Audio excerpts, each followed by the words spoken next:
nosotros tenemos todo el derecho soberano de culpar al gobierno de los Estados Unidos.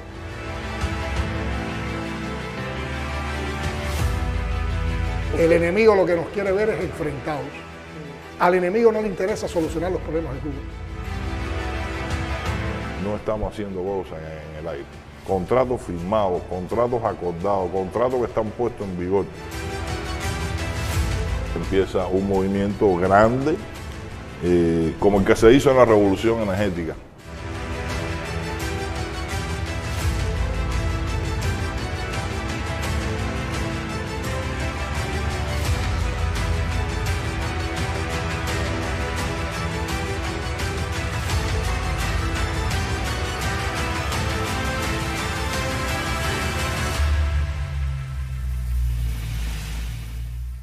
Finalmente, y luego de una espera de meses, después de la entrevista que realizamos acá en el Palacio de la Revolución, tenemos con nosotros de nuevo al primer secretario del Comité Central del Partido y presidente de la República, Miguel Díaz-Canel Bermúdez, y bienvenido, presidente. Gracias.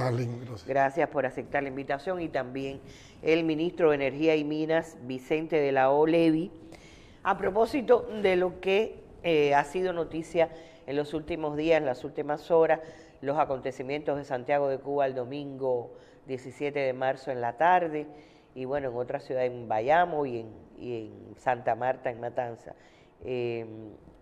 Yo no soy exactamente la anfitriona, sino digamos que vivo de preguntar y de presentar. Los presento a ustedes, y a mí me parece que sería importante que los dos me digan desde su perspectiva qué fue lo que realmente ocurrió el 17 de marzo, el domingo 17 de marzo en la tarde en Cuba. Bueno, Arlene, gracias por la presentación, y sintiéndome anfitrión vamos a conversar sobre lo que pasó el domingo 17 de marzo en Cuba. Yo creo que hacer un análisis de lo que sucedió el domingo 17 de marzo en Cuba lleva a plantearnos el mismo en dos dimensiones.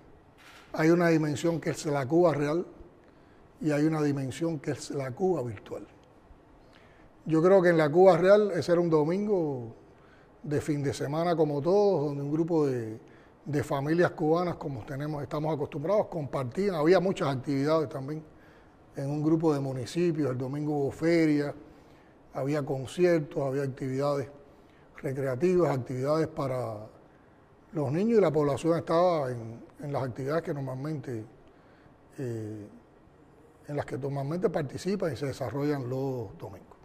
Hay que decir también que estos han sido años difíciles, y que estos últimos meses de inicio del año han sido también meses difíciles, donde tenemos una acumulación de largos apagones que molestan mucho a la población, y también tenemos carencias de alimentos, hemos tenido fracturas en la distribución oportuna de la canasta, y por otra parte era un domingo muy caluroso.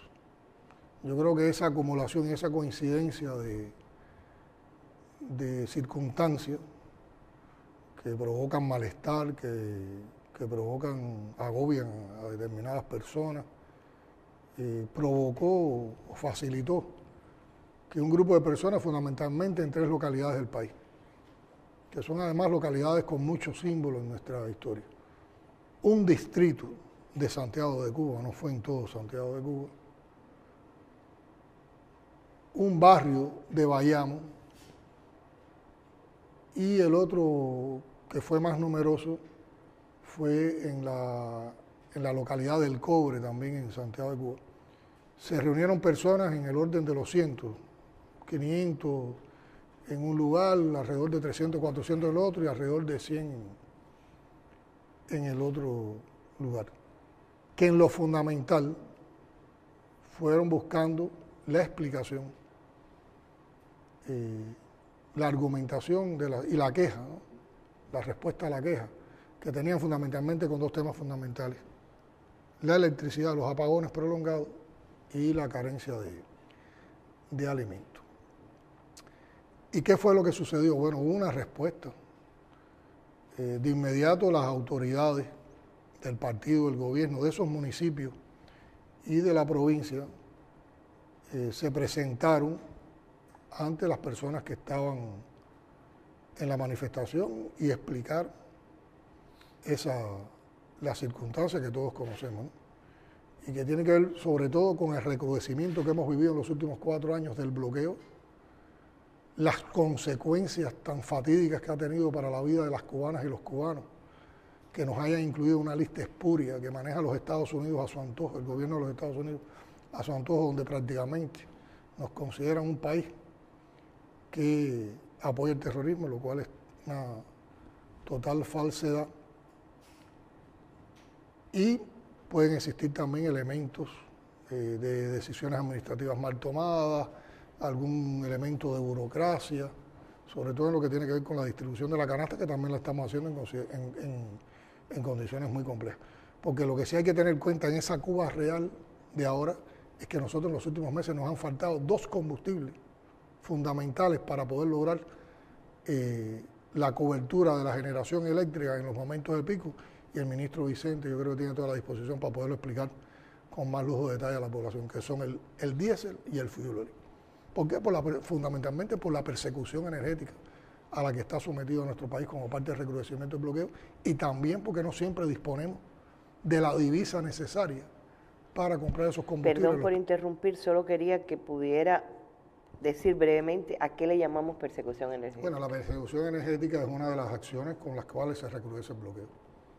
Consiste en presionar a compañías suministradoras de combustible para que no les faciliten el combustible a Cuba. Significa también presionar a los armadores de barcos que pueden traer el combustible a nuestros puertos para que no toquen puerto cubano.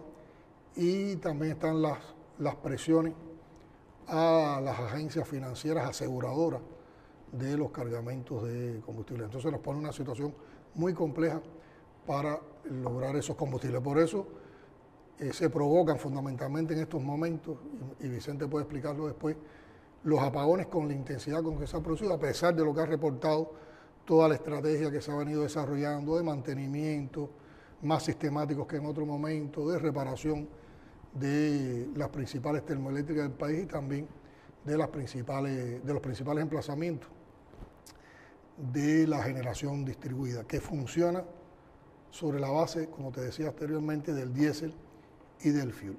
Y a esto se sumó entonces también, como te decía, a partir de estos largos apagones. El apagón para el cubano, para la familia cubana, Arlene, es muy molesto, porque además el apagón nos complica todas las otras cosas de la vida. Pierdes capacidad para cocinar los alimentos. Cuando está el apagón, se interrumpen los sistemas de abasto de agua porque los bombeos no se pueden realizar, entonces se prolongan los ciclos de abasto de agua. Y estar muchas horas, y sobre todo un fin de semana, bajo el apagón realmente irrita. Y a eso se le suma, bueno, toda la situación de la alimentación. Pero las autoridades salieron a explicaron. Y la mayoría de las personas que estaban participando de eso, en un diálogo, en un intercambio, entendieron, y esas expresiones de descontento popular, a partir de las explicaciones, yo diría en un tiempo prudencialmente corto, se pudieron regresar a una normalidad. Dentro de las personas que se estaban manifestando, hay personas que tuvieron otras posiciones. Hay personas que corearon consignas contrarrevolucionarias, algunas se acercaron a la comisión de hechos con determinado vandalismo, algún desacato a autoridades, algún irrespeto a las autoridades, sobre todo también porque yo creo que hay mucha presión mediática, hay mucha intoxicación mediática también en las redes sociales con relación a las cosas que suceden en Cuba. Después de eso, hubo normalidad en los lugares, se dieron 2 o 3 incidentes más en 2 o 3 barrios más en determinados lugares de Cuba, con participación de 10, 12 personas que duran minutos y que tienen que ver también con ese descontento. Esa es la Cuba real que teníamos el domingo 17. La Cuba virtual. nos construyeron un 11 de julio virtual en toda La narrativa. en Sí. toda la narrativa mediática esta de desprecio, de odio hacia la Revolución Cubana, de calumnias, de mentiras.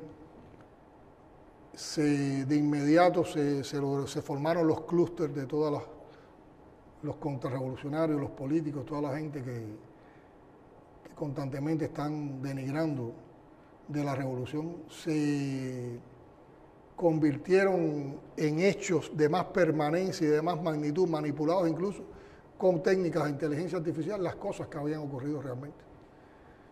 Yo te digo porque estábamos siguiendo todos los acontecimientos y todavía a la 1 de la mañana, de la madrugada del lunes, cuando ya hacía mucho rato que todo estaba en la normalidad, seguían haciendo en algunas plataformas contrarrevolucionarias, en las redes sociales, directas que simulaban que todavía esos hechos estaban ocurriendo, lo cual es una mentira absoluta. Por lo tanto, cuando vemos la confrontación entre esas dos Cubas, nos damos cuenta también de la perversidad que hay alrededor de todo esto. Y ratifica en nosotros la convicción de que todo esto responde a toda una plataforma que busca el estallido social en Cuba para acabar con la revolución. ¿Dónde están los referentes? ¿Dónde están los orígenes de esa plataforma? Bueno, en abril de 1960, como todos conocemos, un personero del gobierno de los Estados Unidos, Mallory, estudiando la situación de Cuba, propuso un plan que está en el famoso memorando Mallory. Aquí, casualmente, aquí en el móvil, tengo uno de los párrafos más significativos de ese memorando. Dice: la mayoría de los cubanos apoyan a Castro. El único modo previsible de restarle apoyo interno es mediante el desencanto y la insatisfacción que surjan del malestar económico y las dificultades materiales. Hay que emplear rápidamente todos los medios posibles para debilitar la vida económica de Cuba. Una línea de acción que, siendo lo más habilidosa y discreta posible, logre los mayores avances en la privación a Cuba de dinero y suministros, para reducirle sus recursos financieros y los salarios reales, provocar hambre, desesperación y el derrocamiento del gobierno. Dime si eso no es lo que nos están aplicando en momentos como estos. Y está cargado de una maldad, de un desprecio, de un odio. Habla muy claramente de la naturaleza del imperio. Habla muy claramente de ese afán hegemónico de dominar a todos y de querer aplastar al que tenga dignidad, al que no se humilla, al que no se arrodilla, al que defiende su independencia, su autodeterminación. Y eso hoy es apoyado entonces con el tema de la amplia campaña, la amplia, la intensa campaña de descrédito mediático que se realiza contra Cuba. O sea, ¿cómo yo describo esto? Yo digo que nosotros estamos sometidos a una política de máxima presión por parte del gobierno de los Estados Unidos que tiene dos componentes fundamentales. Asfixia económica, que tiene un precedente en ese memorando de Mallory, que lo estamos viviendo de manera recrudecida en los últimos 4 años, e intoxicación mediática, a partir de todo lo que pasa en esas plataformas de colonización cultural, de restauración capitalista y neoliberal que quieren imponerle a Cuba. Dicho de otra manera, bombas silenciosas para socavar nuestra economía, ahora apoyados con lanzamientos de cohetes mediáticos. Yo creo que esa es la manera en que podemos describir cuál era la situación en Cuba el domingo 17 de marzo. En la Cuba real y en la Cuba virtual. Bueno, la Cuba virtual escaló tremendamente, como usted decía, y cuando se confrontan no siempre coinciden. Pero antes de seguir con este tema, con usted, quiero preguntarle al ministro, en términos eléctricos, hablando de los escenarios de la generación eléctrica, ¿cómo califica Vicente de la O el domingo 17 de marzo? ¿Fue el más duro? fue el de más apagones, el de los apagones más largos, fue el que desbordó la copa de la situación ya, irritación que estaba sufriendo determinada cantidad de personas por los apagones. Como tú dices, eléctricamente. Bueno, por lo menos en el contexto. En el contexto eléctrico, ese día fue un día normal, igual a los anteriores. A los anteriores. Con déficit, con muchas horas de apagón, con las madrugadas completas abiertas, como decimos nosotros, o en apagón, y no hubo mayores volúmenes de apagón que los días anteriores. Inclusive, días anteriores hubo 1.500 megawatts. Ese día no lo hubo. Ese día no lo hubo. No fue el peor. No fue el peor, exacto. No fue peor. Pero era un día malo. Fue muy malo. Fue un día muy ¿De malo cuántas y un día... ¿De cuántas horas? No, de 12, de 14, de 16, de 18 horas. Los hubo. Sí, los hubo. Es decir, como se dice vulgarmente, lo que habían eran alumbrones. Lo que hay es alumbrón. Y era una acumulación de días también. Nosotros estamos conscientes de eso. Ahora, también nosotros estamos conscientes que la electricidad es la chispa de cualquier estallido. El presidente decía, la canasta básica, el tema del transporte. Para que haya un incendio tienen que coincidir 3 factores. Tiene que haber combustible, tiene que haber oxígeno y tiene que haber una chispa. El combustible y el oxígeno está ahí, en la falta de alimentos, en el transporte, en la falta de combustible, pero si no hay la chispa no se enciende. El agua se acumula y el cubano es capaz de coger agua y acumularla. El cubano es capaz solidariamente de ayudar al vecino cuando tenemos falta de medicamentos. Ahora, la electricidad crea impotencia. Porque no se puede guardar. Porque no se puede guardar, no se puede generar, compartir. no se sabe cuándo va a venir, Las planificaciones hay que perfeccionarlas y voy a explicar también un poquito sobre las planificaciones. Y la electricidad siempre ha sido el detonante, no solo en Cuba, en muchos lugares del mundo siempre es el detonante de cualquier protesta, de cualquier manifestación social. Siempre. Pero ahí vino una chispita de fuera, ¿puede considerarse? Ahora, nosotros hemos hecho un análisis en nuestra organización. Días anteriores nosotros estábamos diciendo que íbamos a mejorar. El domingo anterior se había hecho una intervención en vivo a las 7:30 de la mañana, a las 8:30, porque los domingos es a las 8:30, donde Bernardo Espinosa con Lázaro, el técnico, dan el parte. Y en vivo se dio una explicación de la importancia de haber sacado Guitera aún cuando teníamos falta de combustible. Y que iba a entrar el lunes 18, iba a entrar Guitera. Y que cuando entrara Guitera iba a mejorar el sistema. No se iban a eliminar los apagones, pero iba a haber una mejoría sustancial del tema, como ocurrió en Guitera. En la madrugada ayer hubo exactamente, entró Guitera y la combinación de los combustibles. Después fuimos explicando durante toda la semana, la situación de los combustibles y dijimos la situación tensa que hay con los combustibles, pero que había una tendencia a la mejoría. Se le acababa el tiempo. El domingo 17 podía ser el último día más duro. Se le acababa el tiempo de la chispita. Ya. Ese es nuestro criterio.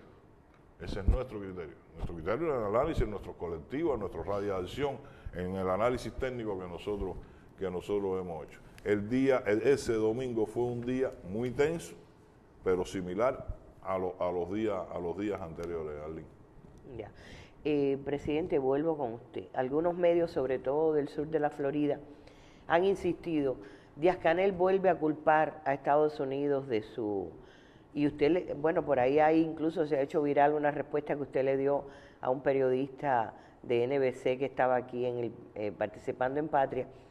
Me gustaría delimitar un poquito. Todo es culpa de ellos, ya sabemos cuán grande, gigantesca es la culpa. ¿O hay componentes que usted considera que también? No, yo creo que primero hay que hablar de la gran culpa del gobierno de los Estados Unidos, porque es la fundamental. Y yo creo que es un enfoque muy perverso el que trata de hacer el gobierno de los Estados Unidos cuando trata de justificar que no tiene que ver nada con esto. Y que todo se lo atribuye. Aquí hay dos posiciones que podríamos decir entonces extremas. Nosotros porque le echamos la culpa y la responsabilidad a ellos, y puedo argumentar por qué lo hacemos, y ellos que se sienten que no son culpables y le echan toda la culpa al gobierno cubano. Y ese enfoque es muy perverso, Arlen, el que ellos tratan de dar. Porque está hablando el gobierno de la potencia más poderosa del mundo, que para acabar con una revolución que no se le subordina,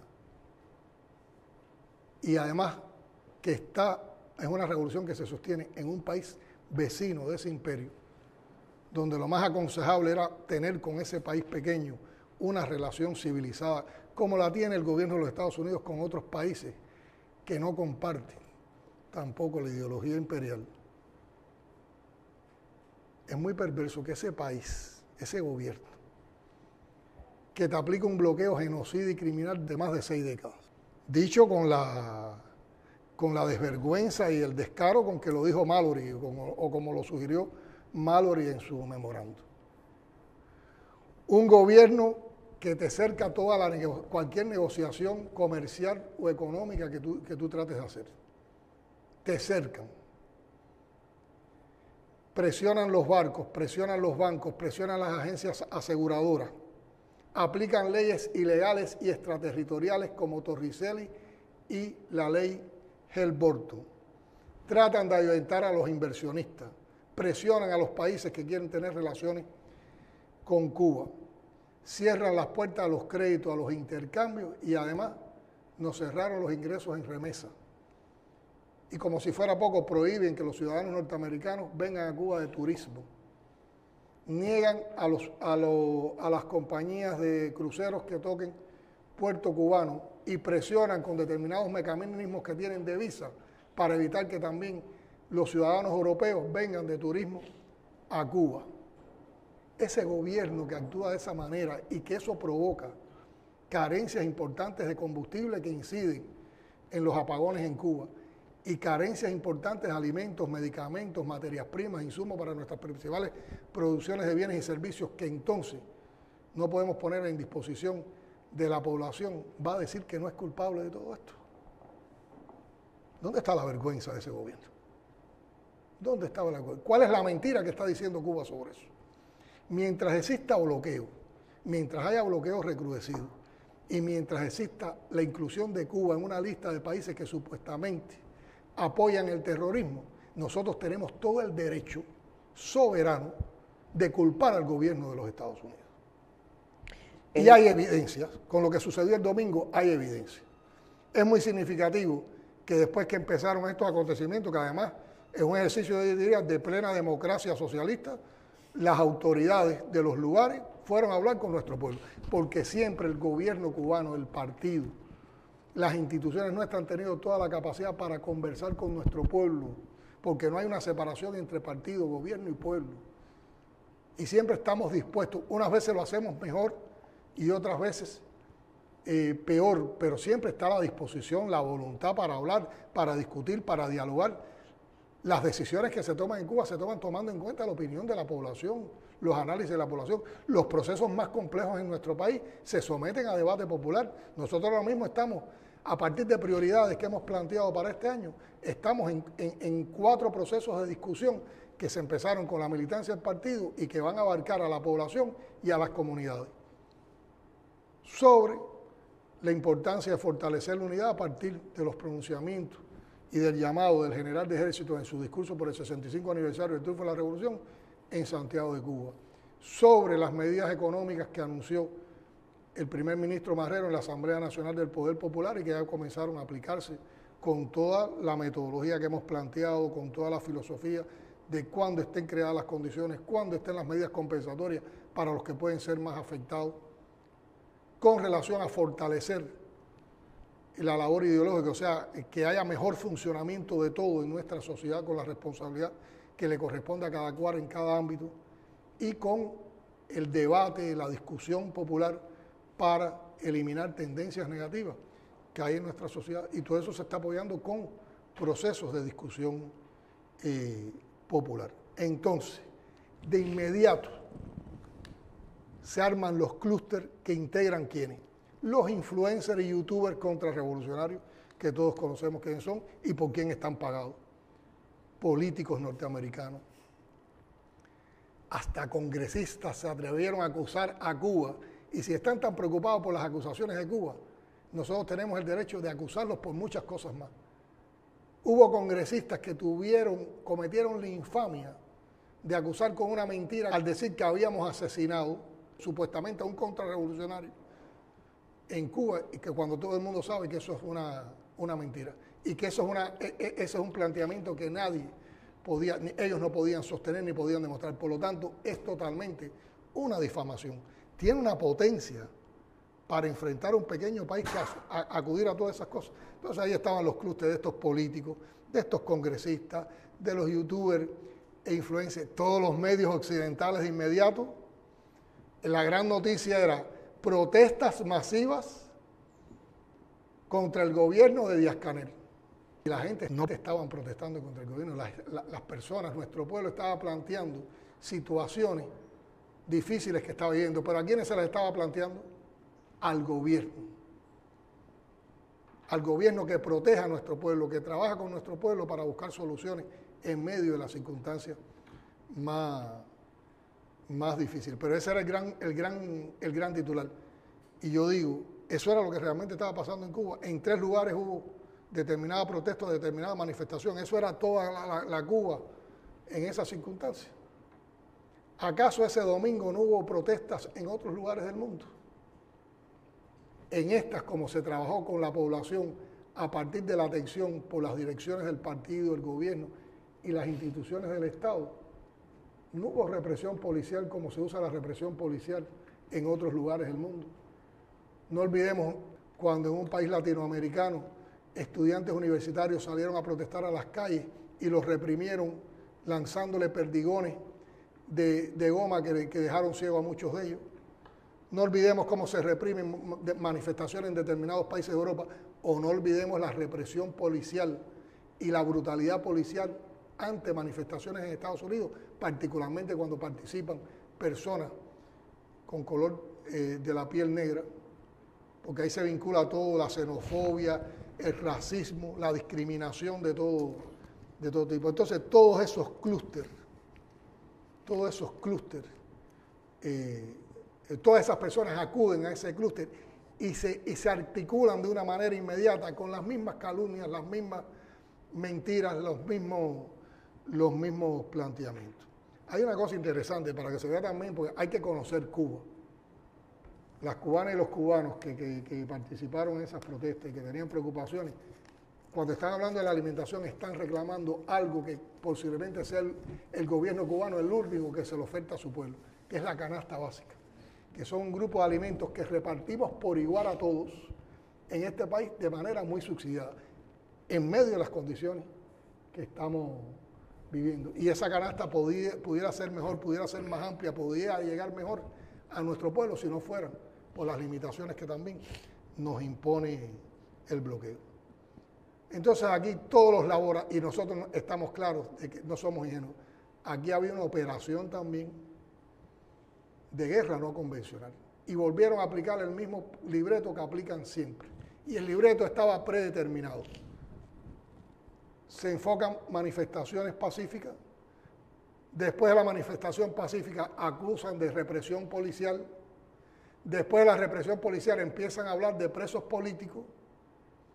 Después de los presos políticos empiezan a decir que hay ingobernabilidad y que es un Estado fallido. Y después de eso empiezan a hablar de cambio de régimen. Toda una falsedad, todo un montaje, toda una construcción que responde a los manuales de guerra no convencional. ¿Y la intervención? Y la intervención. Basta ya de cuentos, basta ya de engaño, basta ya de mentiras, que tengan moral. Que tengan moral. ¿Por qué no se sientan con el gobierno cubano en una mesa de negociaciones a hablar de todos los temas ¿por qué persisten en el bloqueo? ¿Por qué persisten en la infamia y en la mentira? ¿Por qué recrudecen el bloqueo? Cuando nosotros demandamos, cuando denunciamos, cuando culpamos al gobierno de los Estados Unidos por lo que estaba pasando, la reacción también fue muy canallesca. Porque hay hasta un ¿Congresista?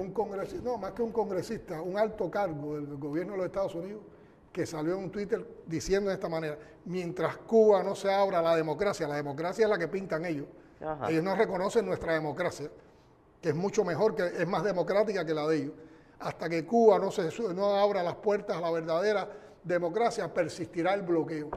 Fíjate, si la arrogancia y la prepotencia los hace contradecirse en sus propias falacias. Por un lado tratan de dar la imagen de que ellos están contra el gobierno de Cuba, no contra el pueblo cubano, que quieren facilitarle las cosas al pueblo cubano, y por otra parte dice que si el gobierno cubano y el pueblo cubano no asume la democracia que ellos nos quieren imponer, entonces persiste el bloqueo. ¿Y ese bloqueo contra quién va? Contra todo nuestro pueblo. Una vez más, la prepotencia los deja ciegos. Ahora, el ministro Vicente hablaba en estos días, que él mismo explicaba cuántas comparecencias ha habido, si de algún sector se ha dado información en el sector eléctrico realmente, pero yo recuerdo que en algún momento habló de futuro y que en el futuro se resolverá. Digo, bueno, pero el futuro puede ser mañana y puede ser muy lejano. Se prevé, al margen de aquello, cuando entró, había incluso en los estados de opinión la idea de que una vez que entrara la Guiteras y que se abasteciera de petróleo las Patanas, ya estaba resuelto totalmente el problema. ¿Hay fecha? ¿Ese futuro tiene fecha? Así mismo lo dijiste, futuro sin fecha. Bueno. Correcto, ya es correcto. Te voy a explicar primero el futuro y cómo vamos a llegar al futuro y cómo vamos a resistir hasta llegar al futuro. El futuro de nosotros tiene que ser necesariamente y obligatoriamente con una independencia total de la importación de los combustibles. Y después llegar a la no utilización de los combustibles fósiles. Nosotros tenemos que utilizar los combustibles cubanos, llámese el crudo nacional y llámese el gas. Y ahí están en nuestras termoeléctricas y en el gas, como se conoce esa empresa mixta, que consume el gas de los pozos acompañantes. Y eso no nos alcanza para generar para todo el país, para más del 96% de electrificación que tiene el país por el sistema eléctrico nacional. Y hay otro 4% o 3 y pico puntos por ciento que está electrificado también con sistemas aislados, con paneles fotovoltaicos, con baterías y con otro sistema. Las termoeléctricas y en el gas, es decir, con el combustible cubano no nos alcanza para todos los cubanos. Está la otra generación, que es la generación distribuida, que es la que explicaba el presidente, la de los motores de diésel, la de los motores de fuel y las Patanas, que es con combustible fósil. Nosotros tenemos necesariamente que caminar en el futuro de quitarnos esa importación porque cuesta mucho. Hace años la teníamos resuelta con colaboraciones, con alianzas, la Unión Soviética. Recordemos que consumíamos 12 millones de toneladas de combustible. 13 llegamos a consumir. 13, y producíamos menos de uno. Sí. Era totalmente importado. Hoy estamos consumiendo 8 millones de toneladas de combustible, producimos 3. Hay que ir a buscar 5 millones de toneladas de combustible en el mercado internacional. La factura que cuesta esos 5 millones es altísima. Y al priorizar la electricidad, porque es el elemento que transversaliza todo, tú puedes tener materia prima en una fábrica, pero si no tienes electricidad no la puedes producir. Y puedes tener materia prima para producir medicamentos, si no tienes electricidad no puedes producir los medicamentos. Y si tienes los alimentos y no tienes electricidad, se te echan a perder en los frigoríficos. Cualquiera sabe que hay que priorizar la electricidad para cualquier cosa. Para lograr entonces la electricidad esa para todo el mundo, nosotros tenemos que necesariamente quitarnos esa dependencia, y eso es un camino largo, costoso, y estamos haciendo cosas, no estamos haciendo cosas en el aire. Contratos firmados, contratos acordados, contratos que están puestos en vigor y que tienen una planificación de arriba, contratos grandes de energía renovable fotovoltaica. Con total claridad, estamos hablando de 2.000 megawatts de energía solar fotovoltaica, 1.000 megawatts en el corto plazo de un año y un mes. De arriba, y después a lo mejor quizás 1 o 2 meses más para terminar la en construcción. 2025. En la semana 17 de este año, empiezan a embarcar los primeros 200 contenedores. La semana 17 es la semana que viene. Es la semana que viene. Están agrupadas las mercancías, están los contenedores, tenemos compañeros nuestros haciendo inspección allá en Origen, y empieza un movimiento grande, como el que se hizo en la revolución energética, grande en todas las provincias del país. 1000 megawatts son 46 parques fotovoltaicos. Si 46 parques fotovoltaicos repartidos entre todas las provincias viene promediando unos 3 parques fotovoltaicos de 20 megawatts cada uno, 21 megawatts para ser más exacto. Y está concebido una logística, está concebido la transportación, es decir, todo el andamiaje que lleva ese proceso inversionista que de por sí también reanima la economía. Ese proceso inversionista reanima la economía. Ahora, después vienen otros 1000 megawatts que van a ser un poco más desplazados. Eso tiene un ahorro de combustible sustancial, importantísimo, sobre todo de diésel y de fuel, que es el que utilizamos por el día. Esos grupos electrógenos que utilizamos en el horario pico. En esos 2000 megawatts tienen previsto acumulación de energía, baterías, para poder lograr en el horario pico y durante todo el día ir trabajando con el sistema eléctrico de una manera mucho más eficiente. Ahora eso se demora, porque eso que sale el mes que viene o la semana que viene, se demora en llegar, se demora en instalar, se demora. ¿Cómo llegamos hasta ahí? Y yo entiendo la preocupación y la vivimos. Hay que vivir esta semana, la que viene, la otra y la otra. Reparamos Guitera.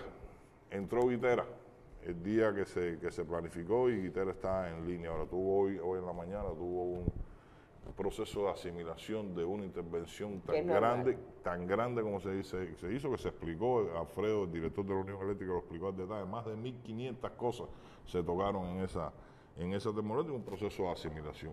A las 6 de la mañana la paramos, a las 3:03 de la tarde estaba sincronizada y subió carga. Cuando vine para acá estaba en más de 250 megawatts, no sé en cuánto estará ahora.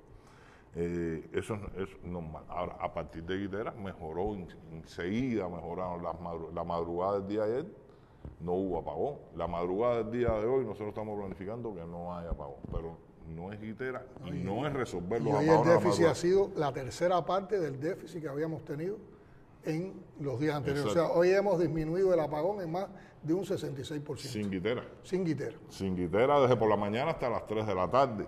Es decir, es la combinación de... ¿Y por qué? Porque hubo combustible. Hubo, gestiones extremadamente precisas, diarias, con mucha presión, con mucho estrés, con los suministradores, porque estamos saliendo al mercado internacional a comprar el combustible. No es al mercado, con ese gran valor que está costando. Entonces, ya viene el barco del otro barco, a qué hora llega, y que hay cosas que no se pueden hacer muy públicas. Nosotros tenemos el detalle. Fíjate si no, y aprovecho también porque sabemos que existe esa opinión, y el balance del Ministerio de Energía y Minas. ¿No? El balance del Ministerio de Energía y Minas ya se celebró. Pero no fue público. No fue público, porque discutimos una estrategia energética del país, de energética con nuestros recursos, con nuestra inteligencia, con nuestras posibilidades reales, pero hay cosas ahí, porque ya tenemos mucha experiencia de cada vez que se hace algo público, parte de la persecución. Eso es persecución energética. Eso es persecución energética. Eso es persecución energética. Y hay muchos ejemplos, hay muchos ejemplos. Tú participaste como parte de una delegación en negociaciones que se malograron inmediatamente. Que saliendo de allí ya no había. Saliendo de ahí ya no había, se malograron inmediatamente, porque se hicieron públicas por parte de ellos. Ellos convocaron a la prensa y convocaron a todos lados, y se malogró todo. Era un suministro estable. Se estaba hablando de suministro estable, en condiciones buenas, de excelente calidad de combustible. Ahora nosotros estamos luchando día a día, la dirección del país atiende este tema diario. Yo te puedo decir a manera de ejemplo, nosotros hoy hacemos un análisis todos los días, el barco que va a entrar, qué tipo de combustible, qué calidad de combustible, cuánto nos costó, a qué hora llega el combustible, ese barco para qué puerto va, ese va para otro barco que va a hacer cabotaje, para dónde va para Mariel, va para Moa, va para La Habana, va para Cienfuegos, así. Y a las 5 horas estamos haciendo otro reanálisis otra vez porque cambió la situación. ¿Y cuánto representa ese combustible en generación? ¿Y cuánto? Para saber cuánto disminuye. ¿Y cuánto es el déficit? ¿A qué hora va a haber déficit? ¿A qué día va a ser el mayor déficit? Ahora, planificar los apagones es extremadamente complejo. La organización eléctrica ha estudiado y ha vivido toda la vida pagar electricidad, no pagar apagones. Y ha tenido que especializarse también en ese tema. ¿Cómo planifica? Cuando los apagones son de 500 megawatts, muy fácil. Están los circuitos, se rotan los circuitos y se logra y se reparte entre y se reparte de una manera más fácil. Cuando estamos hablando de 10, 12 horas y de 1.500 y de 14 horas y de 18 horas y de 1.500 megawatts y que tú tienes que proteger circuitos como los hospitales, como la elaboración de alimentos, tú tienes que proteger circuitos, no tienes mucha capacidad de maniobra y ese circuito que lo tienes protegido también te falla. También falla, o un circuito que está trabajando con un grupo electrógeno, una cosa priorizada que está trabajando con un grupo electrógeno, le quitaste la corriente del sistema eléctrico y está trabajando con un grupo electrógeno y se le rompió la correa del ventilador del grupo electrógeno. ¿Qué tú haces? Tienes que ponerle la electricidad a ese circuito. Y entonces le pones la electricidad al circuito, no tienes capacidad y tienes que quitárselo a otro que estaba planificado. Es decir, no es interés de nadie que le quito a este grupo 2 veces mientras hay otro que... No. Sí podemos perfeccionar, ¿no? Y se trabaja constantemente. Yo recuerdo hace ¿Eso es años atrás... decisión de las provincias o de usted? Eso es lo que te iba a decir. Yo recuerdo hace años atrás, circuito se mandaba desde el Despacho Nacional de Carga. Y en la perfección de la rotación de los circuitos y de ser más equitativo eso, se organizó a partir de las provincias. Porque las provincias están viviendo más cerca de los hechos reales que están teniendo. Cómo el Despacho Nacional de Carga va a saber si en un circuito hay un enfermo o hay un evento cultural o hay una fiesta o hay entonces el territorio lo sabe y eso se ha ido perfeccionando y se sigue perfeccionando constantemente. Ahora, presidente, usted decía que se sigue de cerca la situación. Lo he oído decir muchas veces y me consta además cómo se siguen los estados de opinión de la población. Lo veo meterse en los barrios que más dificultades tienen y lo veo meterse en los lugares donde están las soluciones, como usted decía el otro día. Tienen el mismo problema, pero hay algunos que saben sacar adelante su trabajo y otros que se acomodan a esperar la solución. Eso del oído pegado a la tierra que siempre ha dicho el general de ejército, ¿cómo se logra saber el estado de opinión de la gente? Porque hay gente que dice, no es como se está diciendo, lo están informando de tal manera. ¿Cómo saber cuál es la verdad verdadera? El mandato del general de ejército de trabajar con el oído pegado a la tierra se mantiene y se mantendrá. Y hay toda una experiencia. Nosotros, primero, ninguno de nosotros vive ajeno al pueblo. Uno vive en un entorno familiar, en un entorno de amistad, en un entorno de trabajo, donde las personas tienen los mismos problemas de la población porque son parte del pueblo. Por lo tanto, a mí, mis amigos, mi familia, también, en el mejor sentido, se quejan de que la situación está dura, comparten con nosotros esos criterios. Esa es la vía más directa por la que... Pero nosotros tenemos mecanismos de estudio de los estados de opinión que nos llegan, digamos que en tiempo real. Hemos ido perfeccionando esos sistemas. Hoy yo te puedo decir que con relación a la situación eléctrica, solo hay un 10% de opiniones positivas en la población. ¿Y alrededor de qué redunda ese estado de opinión positiva? De que reconocen los esfuerzos que hacen los trabajadores eléctricos. Solo el 10%. Solo el 10%. Y reconocen además que el país está tratando de hacerlo todo por salir de esta situación.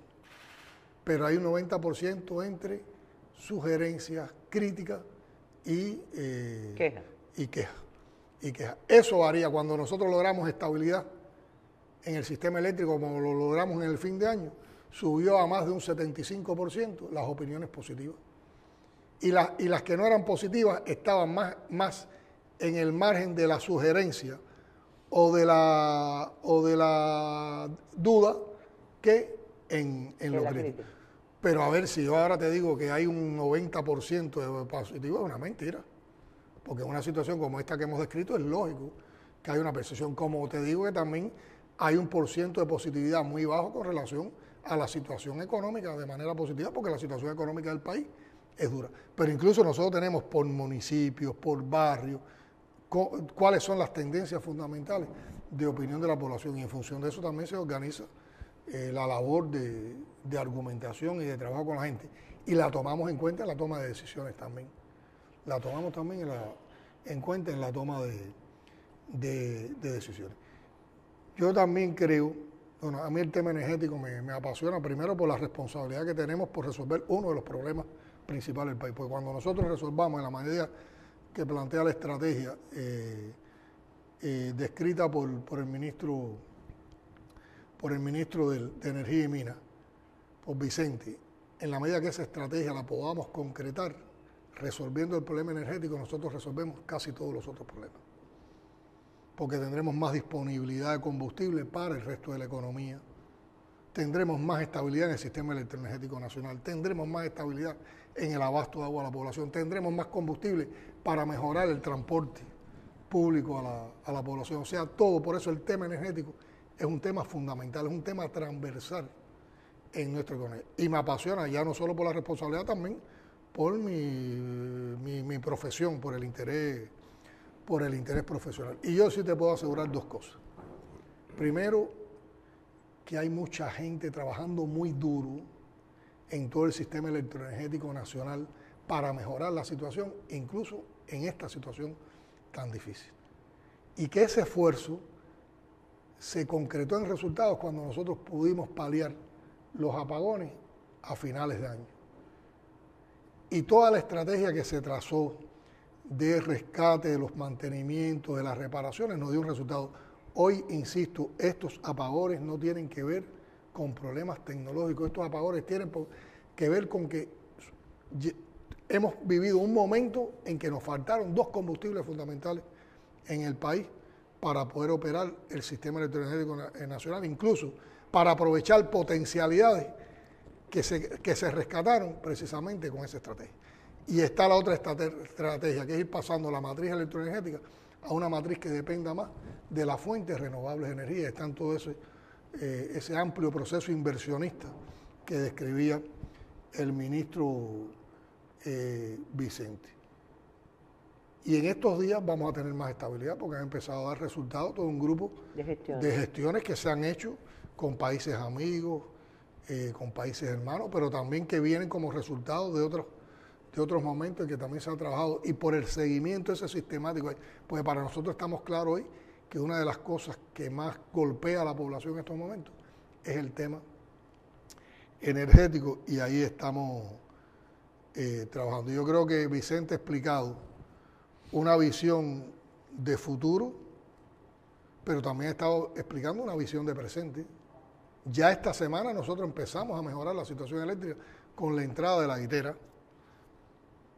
El lunes fue el primer día en los últimos más de 30 días que nosotros logramos cerrar y que todo el país tuviera energía eléctrica en las horas de la madrugada y las primeras horas del día.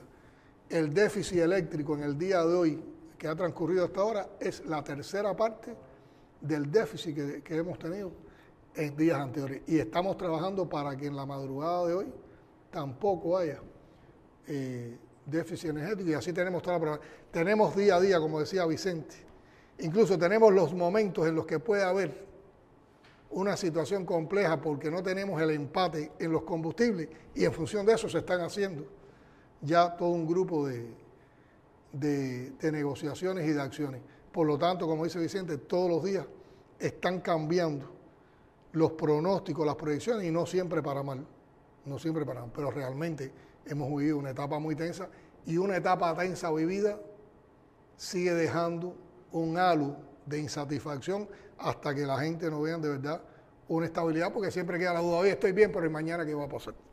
Pero hay todos los esfuerzos. Yo le digo a nuestro pueblo que tenga confianza, que se escucha todo, se aprecia todo. Nosotros vivimos nosotros trabajamos con el concepto de que ninguno de nosotros sabe más que todos nosotros juntos, que es también una expresión de esa unidad a la cual nos ha convocado el general de ejército, porque esa unidad también la forjamos con la participación de nuestra gente y tomando en cuenta el talento que hay en nuestro pueblo, al que tanto hay que agradecerle por su heroísmo, pero también por su resistencia y su talento.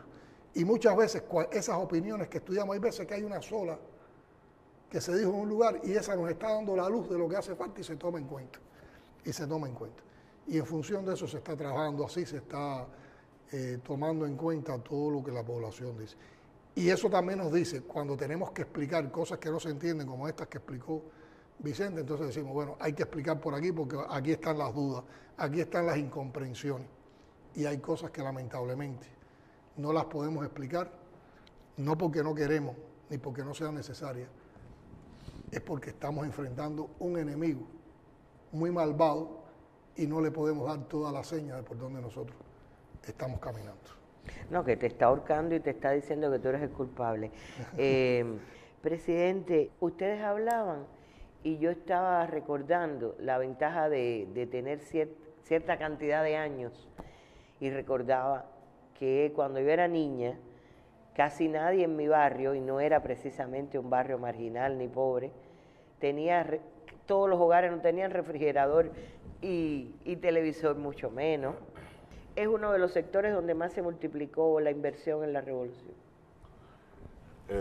¿La electricidad? Sí, por supuesto. Yo recuerdo a Lidio Ramón Pérez, a quien entrevisté alguna vez. Sí, que así se llama la termoeléctrica de efecto. Porque luchaba por llegar al 95% de electrificación. Cuando triunfó la revolución, 6 millones de habitantes, y el nivel de electrificación no era el 50%. Eran las cabezas de provincia lo que había electricidad, con motores en algunos casos, con algunas planticas eléctricas, con motores. Allá en Baracoa, allá en La Máquina. ¿Por qué se llama La Máquina? Eso es Maicí. En Maicí. ¿Por qué se llama La Máquina? Ese lugar. Porque había una máquina que generaba electricidad. Y por eso es que se conoce ese lugar por La Máquina y así en las cabezas de provincia. Y se fue electrificando, un proceso inversionista gigantesco. Se montaron todas las plantas de generación, todas las termoeléctricas, todas las redes de transmisión, se interconectó todo el sistema. La electricidad llegó hasta la montaña. Pero dicen que se generaba 400 megas. Es decir, entre 400 y 450 megas era lo que generaba, en Cuba y era lo que se consumía. Y hoy tenemos capacidad para generar 3.000. Hoy la demanda de Cuba son 3.000, 3.300 megawatts. Ha habido días de 3.300. Tenemos instalado un poco más con el estado técnico que tiene y con la falta de combustible, por eso son los apagones. Pero, y los equipos electrodomésticos que se mencionaba y que mencionaba el presidente, nosotros llevamos la estadística y la conocemos porque las empresas eléctricas se preocupan mucho de eso, de todos los equipos electrodomésticos que entran por la aduana y que se venden en las tiendas. Son millones de equipos de electrodomésticos que se venden de manera importante y que entran por la aduana y nosotros no estamos en contra. Nosotros lo que sí sabemos que se puede ahorrar mucho más. Y también está el nivel de inversiones que ha hecho el país en todos estos años, que eso también es más carga al sistema electroenergético nacional.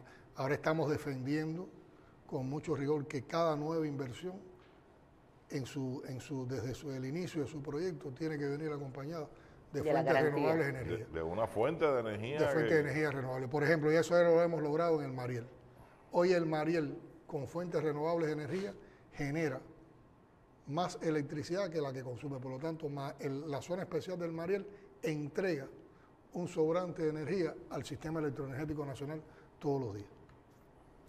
Bueno, yo quiero alguien escribía en las redes, dice, bueno, en lugar de apagar 10 horas y dar 4 de luz, ¿por qué nos dan 10 horas de luz y 4 de apagón? Es decir, esa es una cuenta así que se saca. Pregunto, sin ofender a nadie. No, claro, por supuesto, y eso es lo que quisiéramos todos, dar 4 horas nada más, es decir, apagar 4 o no apagar nada, porque el objetivo no es ese. El objetivo no es... El apagón, ¿por qué se da? Tú tienes una demanda y tú tienes una capacidad de generación. Si la capacidad de generación está por encima de la demanda, tú puedes ofertar, tú cubres la demanda. Si la capacidad de generación se queda por debajo de la demanda, hay apagón. Y entonces las horas son lo que dure el tiempo en que hay una diferencia entre oferta y demanda. Con millones de variables más. Con millones de variables más. Con millones de variables más por regiones, la estabilidad del sistema, pero el principio es ese. Los balances de carga. Los balances de carga, pero el principio es ese. El principio es que tú tienes que cubrir una demanda que si no la tienes que apagar. Tienes que apagar porque si no se te apagan las termoeléctricas. Y lo otro es el contexto. ¿Cuba es el único país que apaga? ¿Cómo es? Hasta donde, bueno, no tengo los datos, pero hasta donde sé y conozco. Pero nosotros sí lo conocemos, nosotros sí conocemos. No, Cuba no es el único país, porque estamos en una situación energética ahora y una crisis. Ya llevamos un tiempito, pero hay países que tienen instrumentado que no dan electricidad el año entero y no le dan electricidad al país entero. Muy pocos países del mundo tienen el nivel de electrificación que tiene Cuba. Es decir, porque hay apagón, porque porque tengo déficit de generación, pero hay apagón porque nunca naciste sin electricidad y no llega ni el cable eléctrico a tu casa. Y hay muchos países, pero muchos países del mundo, Hay millones de gente sin electricidad. hay millones de gente sin electricidad. Y otros que dan apagones también porque tienen millones de problemas técnicos, de energéticos, de combustible, Pero de ya eso lo mantenimiento. superamos. Ya tenemos un % alto de electrificación y estamos trabajando para que eso se pueda mantener o incrementar, pero sobre la base de cambiar nuestra matriz energética y depender menos, como decía el ministro Vicente, del combustible fósil para generar Y electricidad. la lucha no nos sentimos satisfechos porque estamos eliminando los apagones en la madrugada, no. La satisfacción de nosotros es el 100% de las horas del día con electricidad. No, y también conozco, porque lo he seguido como periodista, los casos en que se privatizó la generación de electricidad en Centroamérica, en el Caribe, y terminaron estafando literalmente a las poblaciones. No voy a poner ejemplo porque no viene al caso, no ahora, quiero terminar, si ustedes me permiten, este tema con una pregunta al presidente. Según lo que yo entiendo, ha habido en esta operación que hizo, es decir, sin dudas hay una guerra de cuarta generación, como le llaman, en que se ha aprovechado una situación particular que tiene el país, generada e inducida por esos 60 años de bloqueo, y el país no tiene capacidad en este momento para resolver el problema. Es decir, la respuesta a quienes protestan no es la solución del problema porque no hay las condiciones para hacerlo. ¿Cuál es la respuesta? Y pregunto yo, no ha habido, por lo que yo entiendo, hay un déficit a veces de comunicación, no ha habido cierta morosidad al comunicar, cierto no apelar, no usar todavía todos los recursos que tenemos para que se dé la información constante y oportuna. Y yo saco de ese esquema a la empresa eléctrica, que es de las que mejor informa. Aquí en La Habana no hay nadie que se pueda quejar de la información de la empresa eléctrica, por ejemplo, pero es así en todo el país. A ver, Ali, vamos a ver. Porque aquí también las problemáticas, estamos hablando de dos problemáticas fundamentales, la eléctrica y la que tiene que ver con los alimentos y sobre todo con la distribución de la canasta. Y estamos hablando de información, de comunicación, que no es solo lo que sale en los medios. En Santiago de Cuba, por ejemplo, ¿qué pasó? Se concentran las personas en un lugar, por ejemplo, la manifestación en un distrito de Santiago de Cuba. También estamos hablando de todo Santiago de Cuba, que es una provincia que tiene más de 1 millón de habitantes, y sucedió en un distrito de la ciudad de Santiago de Cuba. Y enseguida ahí apareció, por ejemplo, la primera secretaria del partido de la provincia, la compañera Beatriz Johnson. Y están las fotos, Beatriz entre la gente, hablando con la gente. Eso es información. Beatriz estaba dando comunicación. Y es comunicación, le estaba explicando a las personas a partir de las dudas que tenía. Y para llegar mejor a la gente, ¿qué hizo Beatriz? Se subió a un techo de una placa y continuó explicándole a la gente. Cuando un dirigente es capaz de hacer eso, es porque una mujer que tiene mucha sensibilidad, una dirigente que tiene mucha sensibilidad a los problemas de su pueblo. Y además porque conoce a su pueblo. Yo diría, ¿en qué país un dirigente tiene garantías para subirse en el techo de una vivienda a hablar con la población y que no le pase nada? Con una población que está irritada, que está molesta. Y es que eso es lo que no terminan de entender. Que esa población quiere respuesta, quiere explicaciones, pero no está en contra de los que le están dando la explicación. Nadie atentó contra Beatriz. Y Beatriz explicó. Ahora, también nosotros, siempre uno analiza buscando los aprendizajes. Por ejemplo, si Beatriz fue a explicar, si están las fotos de Beatriz entre la gente, si está la foto también de Beatriz o el momento, ¿por qué la propia Beatriz o los compañeros de la dirección del partido del gobierno no tuvieron la perspicacia tal vez de ir acompañados de la prensa y para que la gente pudiera recoger eso y que esas hubieran sido las noticias más inmediatas que hubiéramos podido dar de nuestra verdad, contraponiendo la mentira y la calumnia de los odiadores en las redes. Eso lo tenemos que perfeccionar. Ya de eso hemos hecho un análisis de cómo podemos trabajar en situaciones semejantes para que no se queden esas vivencias solo con el contenido enemigo. Yo tengo también la insatisfacción de que tal vez se explicó para los medios, para las redes, de manera amorosa, pero para la población no. Enseguida estaba Beatriz ahí explicando cómo estuvo la secretaria en el barrio de Bayamo. En Bayamo. En Bayamo. Y esa secretaria, inmediatamente cuando terminó, como lo hizo Beatriz, también hicieron directa y explicaron. Y después mucha gente se sumaron diciendo, mira cómo está Bayamo, así está Santiago.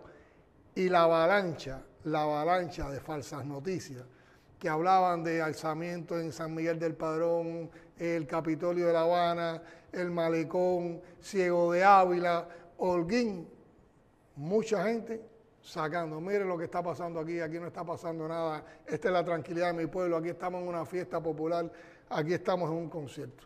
Todo eso, pero en eso tenemos que mejorar. Fue de las cosas que discutimos ahora en el balance del Instituto de Información y Comunicación Social. Hablamos sobre estas cosas también de la comunicación a nivel comunitario en el evento Patria.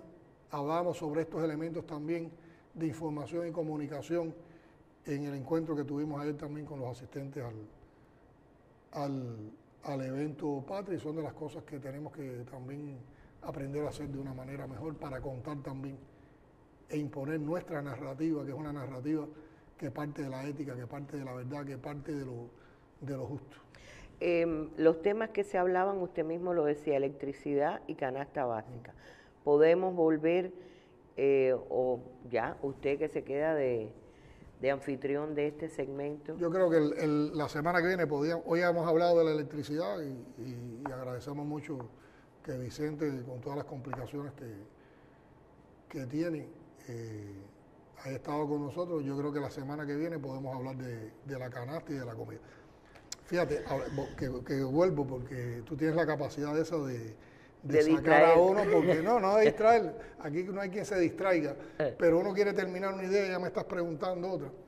Pero incluso la comunicación en los dos temas es diferente. La empresa eléctrica ha estado informando como nunca, día a día, todo lo que se está haciendo. El mismo domingo, en el noticiero, Alfredo y el ministro Vicente estaban en Guitera. Pero el que no tiene luz no haciendo, de acuerdo.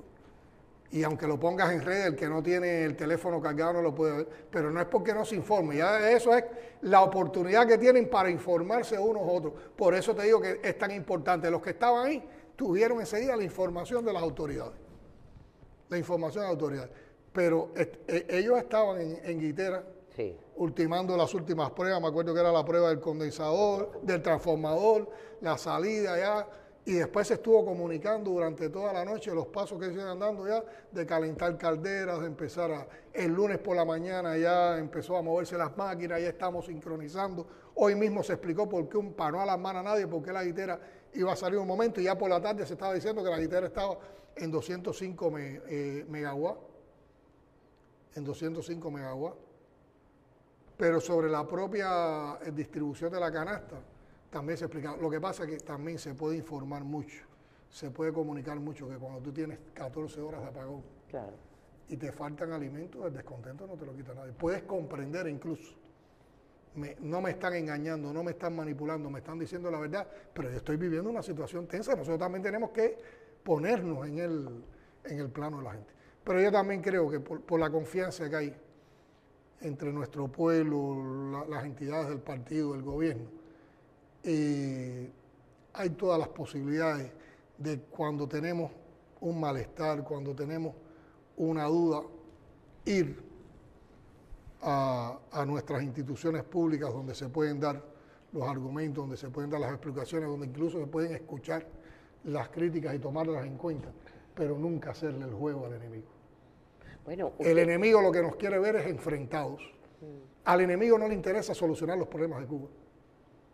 Si el enemigo interviniera en Cuba y se apoderara de Cuba, que nunca lo va a poder lograr, y sabemos por qué, y ahí está la frase de Maceo,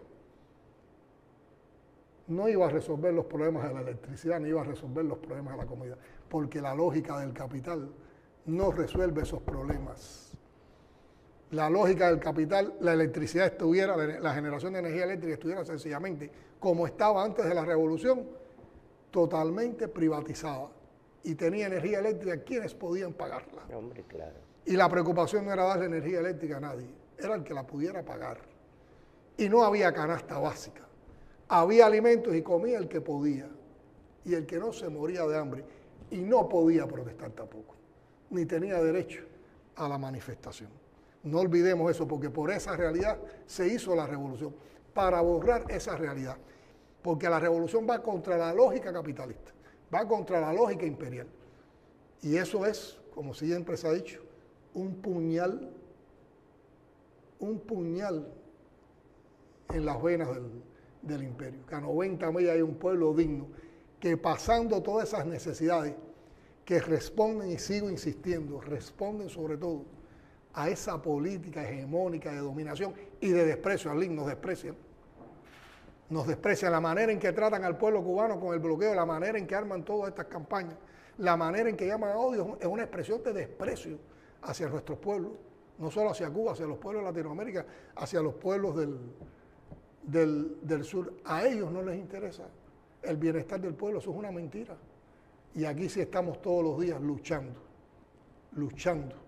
porque haya bienestar, porque el pueblo cubano con su heroicidad merece en el menor tiempo posible la prosperidad que tanto hemos anhelado y por la que tanto se ha luchado y lo vamos a lograr con resistencia creativa, con inteligencia, creando, superándolo. Hoy mismo, antes de este programa, yo hice una visita con otros compañeros, con Morales y otros compañeros de la dirección del partido de La Habana, con Luis, con la gobernadora al municipio de La Lisa. Vimos una empresa que funciona bien, una empresa bloqueada y que sin embargo ha encontrado mecanismos de financiamiento a partir de sus producciones y sus exportaciones para tener un esquema sostenible y produce con calidad, que es la Rosselló. Muy vinculada a los temas energéticos porque está produciendo los triciclos eléctricos con los que estamos resolviendo una parte importante del transporte público en un grupo de lugares. Y visitamos 2 lugares más que tuvieron problemas de funcionamiento y malos resultados económicos el pasado año y ya en estos momentos, con creatividad, superando el bloqueo, están en una situación mejor. Entonces, la convocatoria esta que estamos haciendo, de confianza en que nosotros por nosotros mismos, con nuestro talento, podemos salir adelante, no es solo una convocatoria por la emergencia del momento, ni mucho menos, es una convocatoria por convicción, porque es que lo estamos viendo en las visitas que hacemos a los territorios, que a pesar de todo hay lugares que funcionan muy bien, que logran resultados, porque sus colectivos tienen otra manera de participar, porque los liderazgos de esos colectivos son más proactivos, son más innovadores, y esos son los inspiradores. En eso nos tenemos que inspirar para que todos entonces multipliquemos ese ejemplo y lo que hoy puede ser excepcional se convierte en la regla. Y así es como vamos a salir adelante. Así es como vamos a salir adelante. Es fascinante ver cómo después de horas amargas, como siempre pasa cuando hay una parte del pueblo que reacciona de esa manera, ustedes todavía se energizan tanto para... Porque es que las energías salen de ese pueblo y del compromiso con ese pueblo. Bueno, nosotros, cuando digo nosotros, el equipo de comunicación de la presidencia me dio a mí como mayor de edad la posibilidad de pedirles un espacio aquí en Palacio y nos prestaron este espacio que yo sé que tiene una historia tremenda. Este es el escenario de muchas de las grandes entrevistas al comandante jefe, por lo tanto aquí cuando uno entra se sobrecoge. Y yo creo que los de nuestra generación, la que más recuerdan es la entrevista de Bárbara Walters. Pero Yanni Miná, y por acá estuvo también. Esa pared es conocida por el pueblo cubano. Creo que es una de las cosas que más llama la atención de este local. Por lo tanto, esto lo estamos haciendo también con mucho respeto. Y aquí está el pensamiento de Fidel también. Aquí estamos defendiendo las convicciones de Fidel, las aspiraciones que tenía Fidel, de cómo la revolución debería llevar a nuestro pueblo a una mejor situación, a una situación de emancipación, de desarrollo, de igualdad, de justicia social. Gracias por la oportunidad, por prestarnos al equipo también, por darme a mí la oportunidad de volver a conversar. Y nada, el programa es suyo. Pienso que además de la electricidad lo entusiasme la comunicación y tome el papel de anfitrión para un próximo Pero encuentro. siempre apoyándome en nuestros comunicadores, en nuestros periodistas que también están en esta batalla apoyando con su manera de hacer prensa, con su manera de comunicar todo lo que se vive en el país. Los próximos días deben ser mejores. Van a ser mejores, ya están siendo mejores. Bueno, muchísimas gracias a los dos y suerte en esa pelea contra los demonios de todos los días que nos mandan para acá los que no quisieran ver que la revolución triunfe. Gracias otra vez. Gracias a nuestro pueblo también por su heroísmo y por la inspiración que provocan en todos nosotros para hacer mejor también nuestro trabajo. Y yo diría también por la confianza que han Y tenido. gracias por la confianza.